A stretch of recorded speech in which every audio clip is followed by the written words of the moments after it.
राज ठाकरेंविरोधात supreme कोर्टात याचिका, निवडणूक आयोगाने मनसेची मान्यता रद्द करण्याची मागणी, हिंदी भाषिकांवर मनसे कार्यकर्ते हल्ला करत असल्याचा उल्लेख। मनसे नेते संदीप देशपांडेंना अज्ञात व्यक्तीकडून शिवीगाळ करत संदीप देशपांडेंना अज्ञातांकडून धमकी, देशपांडेंकडून शिवाजी पार्क पोलीस ठाण्यात तक्रार दाखल। TV9 मराठी ऑडिओ क्लिपची पुष्टी करत नाही।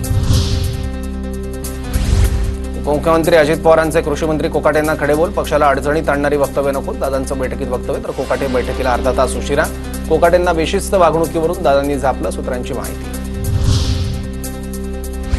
कृषी मंत्र्यांनी आता तरी शहाणपणानं वागावं, अजितदारांनी अशा माणसांना मंत्रिमंडळात घ्यायला नको होतं, राजू शेट्टींचा माणिकराव कोकाटेंवर निशाणा। शक्तीपीठ महामार्गात 50,000 कोटींचा भ्रष्टाचार होण्याची शक्यता, शक्तीपीठ महामार्गामुळे शेतकऱ्यांना त्रास होत असेल तर आमचा विरोध, शक्तीपीठ महामार्गाविरोधात राजू शेट्टींची भूमिका। दलित मुस्लिम ब्राह्मणांमध्ये अडकलो आणि ओबीसींनी आमची साथ सोडली, अहमदाबादमधील काँग्रेसच्या संमेलनात राहुल गांधींचं वक्तव्य, सूत्रांची माहिती।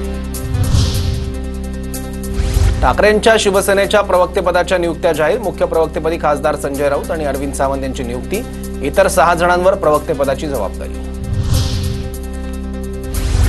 फुले चित्रपट 15 दिवस पुढे ढकलण्यात आला, आनंद दवेंची माहिती। आनंद महादेवन यांनी चर्चेची तयारी दाखवली, महादेवन यांनी सिनेमा प्रदर्शित करणं 15 दिवस पुढे ढकललं, आनंद दवेंची माहिती।